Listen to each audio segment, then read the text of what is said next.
आपने simple interest compound interest तो सुना ही होगा, स्कूल में पढ़ते थे ना।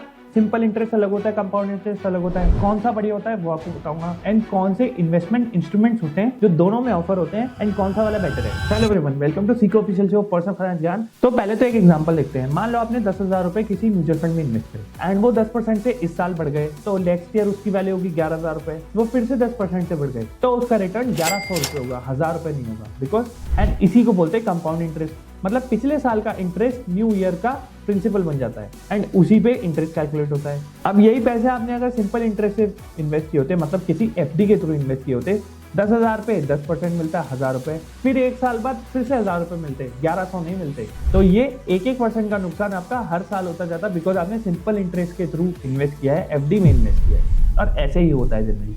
अगर आप शॉर्ट टर्म के लिए इन्वेस्ट कर रहे हो तो उसके लिए सिंपल इंटरेस्ट ठीक है, एटलीस्ट एक फिक्स रेट ऑफ रिटर्न मिलता है। बट अगर आप लॉन्ग टर्म के लिए इन्वेस्ट कर रहे हो तो mutual funds are better, because उसमें आपको कंपाउंडिंग का बेनिफिट मिलता है। अगर मान लो 1 रुपए का 1.5 हो गया तो उस पर और 10% या 20% मिलने की संभावना है।